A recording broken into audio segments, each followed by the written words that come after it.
रात का समय था। गांव के सभी पक्षी अपने घरों में आराम से सो रहे थे। तभी आधी रात के समय कालू ऑफिस से देर छुट्टी होने के बाद फाटक क्रॉस कर रहा होता है।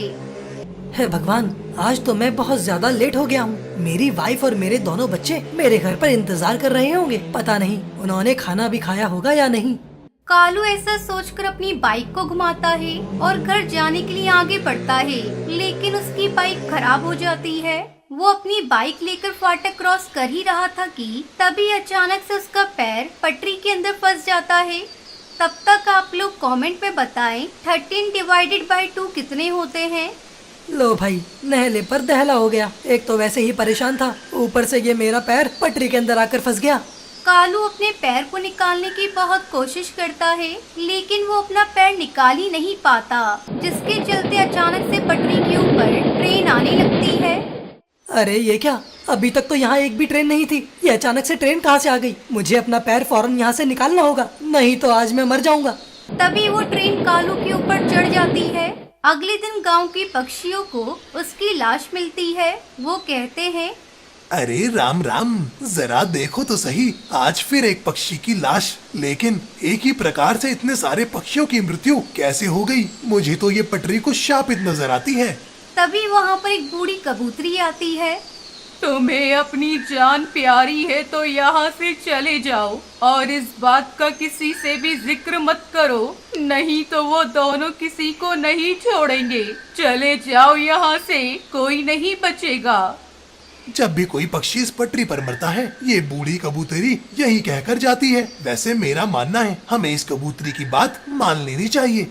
उसकी बात सुनकर सब पक्षी वहाँ से चले जाते हैं। आधी रात के समय फाटक की पटरियाँ अचानक से हिलने लगती हैं, जिसके बाद उन पटरियों के अंदर से एक भूतिया टूनी चिड़िया की आत्मा और उसका पति भूतिया टुन्नू चिड़ा बाहर आते हैं।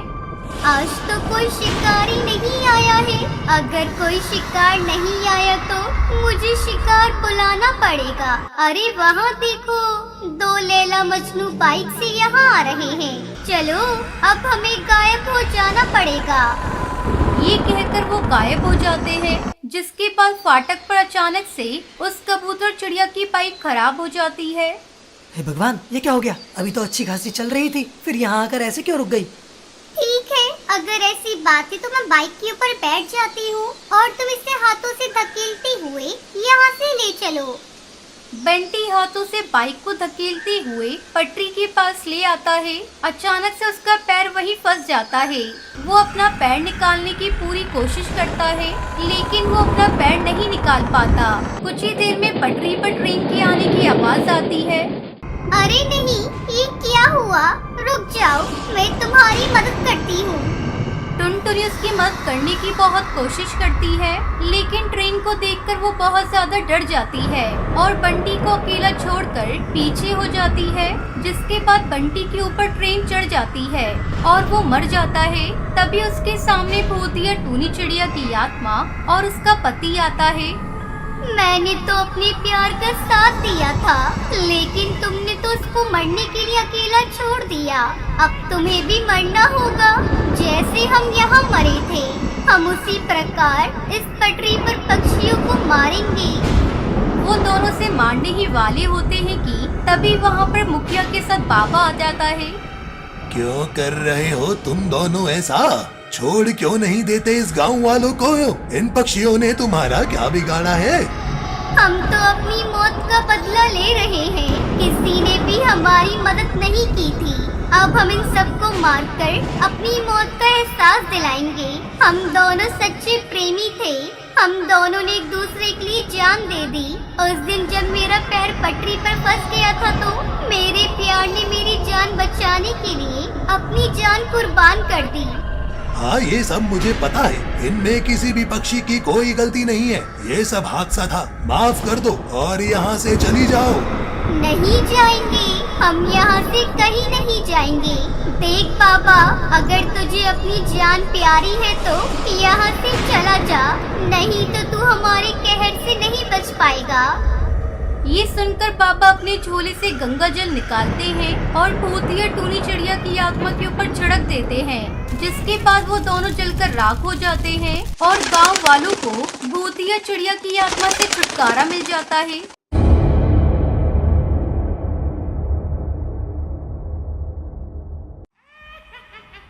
बहुत समय पहले भूतियापुर में टूनी नाम की एक भूतिया चिड़िया की आत्मा रहती थी। वो भूतियापुर के जंगल के रास्ते पर एक पान की दुकान चलाती थी।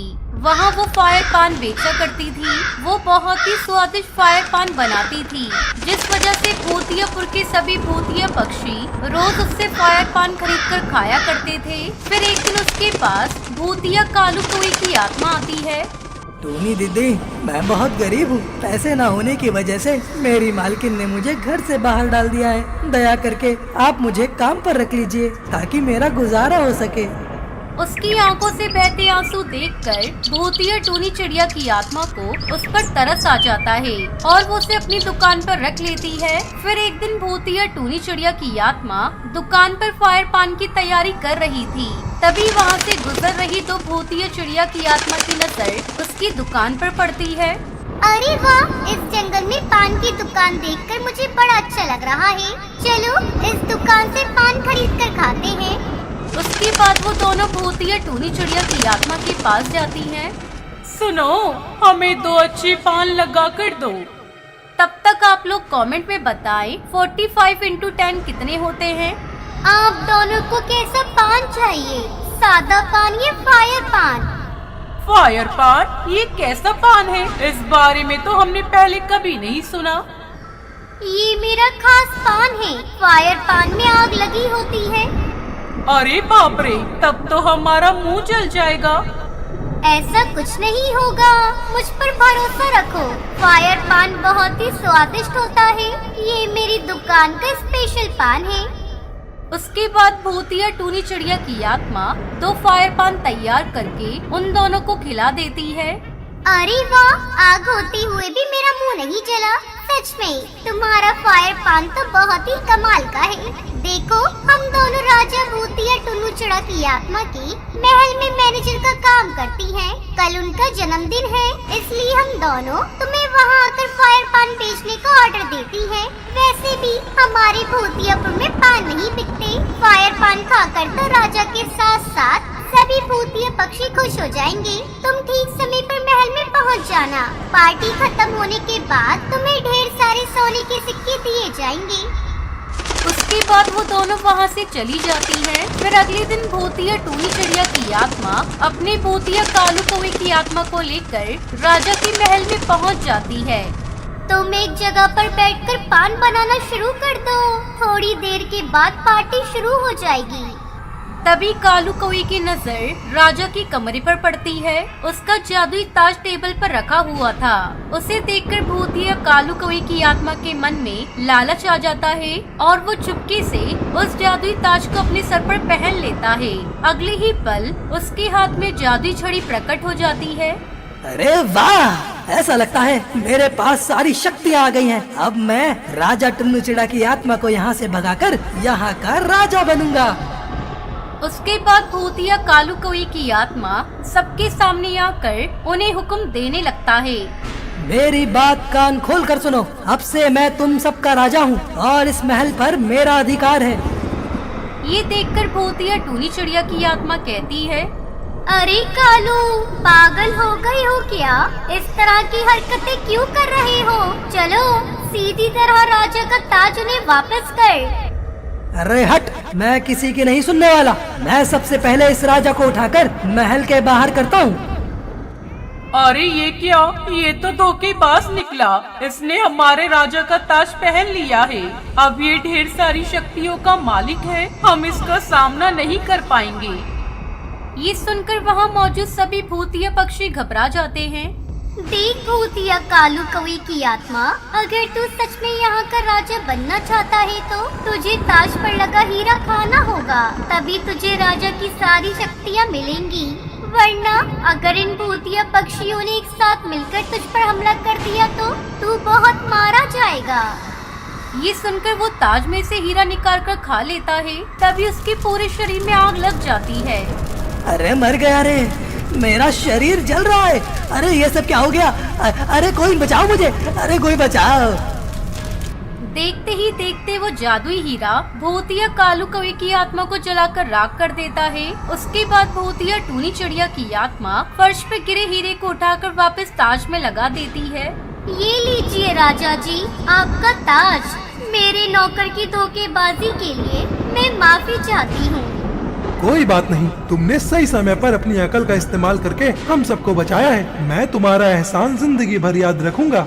उसके बाद वो भूतिया टूनी चिड़िया की आत्मा को इनाम के तौर पर ढेर सारे सोने के सिक्के और हीरे देते हैं। इस तरह सब कुछ ठीक हो जाता है और सभी भूतिया पक्षी भूतिया टूनी चिड़िया की आत्मा का बना हुआ फायर पान खाते हैं।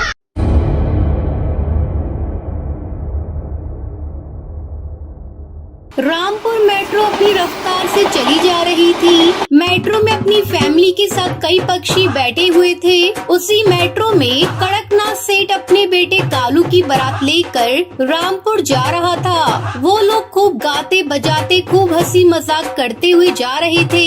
रात के करीब 10 बज गए थे। तभी कड़कनाथ कहता है, अच्छा आप सब लोग सो जाइए, रात के 10 बज गए और भी पैसेंजर्स को तकलीफ हो रही होगी। चलिए अब बजाना बंद कर दीजिए। अजी आप कैसी बातें कर रहे हैं? आज मेरे बेटे की शादी है। आज तो मुझे दिल खोलकर गाना बजाना कर लेने दीजिए। क्या हमेशा रोकते टोकते रहते हो आप? सुंदरी इतना बोल ही रही होती है कि इतने में मेट्रो एक सुनसान जंगल की ओर जाकर रुक जाती है, जहाँ कोई भी स्टेशन नजर नहीं आता। मेट्रो के वहाँ रुकते ही सब पक्षी इधर उधर देखने लगते हैं। अरे ये मेट्रो कहाँ पर आकर रुक गई है? यहाँ पर तो कोई स्टेशन भी नजर नहीं आ रहा और ये जंगल कितना वीरान लग रहा है। कैसी अजीब अजीब आवाजें आ रही हैं यहाँ से। कड़कनाथ इतना कहने के बाद कंडक्टर के पास जाता है।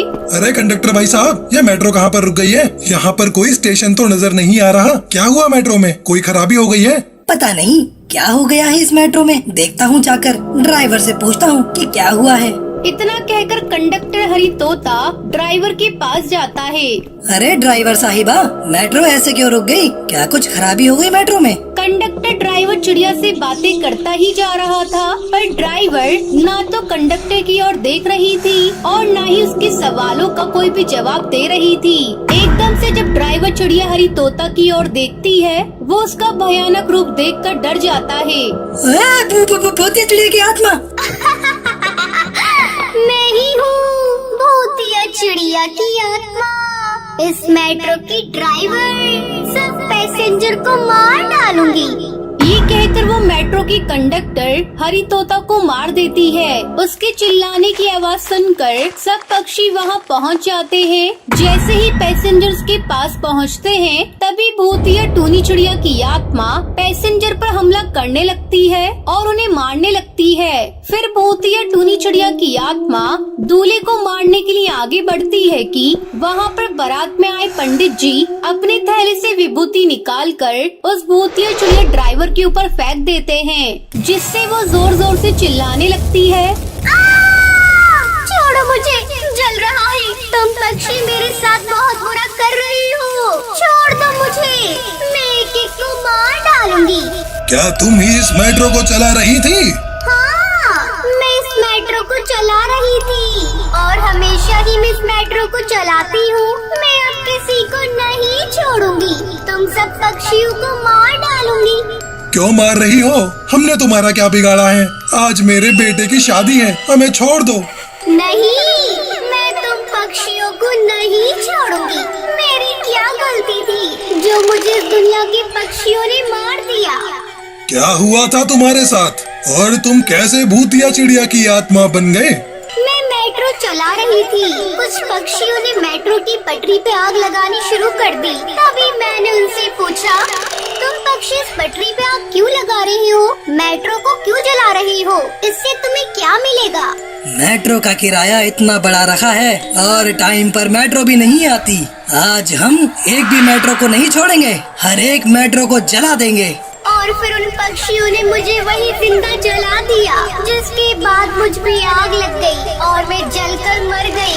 उसी दिन से मैंने पक्षियों को मारने का सिलसिला शुरू किया।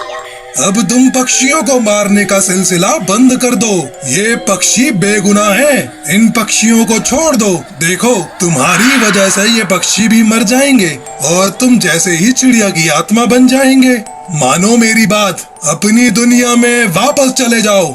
पंडित जी के समझाने पर वो भूतिया टूनी चिड़िया की आत्मा ड्राइवर मान जाती है और अपनी दुनिया में वापस चली जाती है। जिसके बाद कड़कनाथ सेठ अपने बेटे कालू की शादी टुनटुनी के साथ बड़े धूमधाम से करा देते हैं।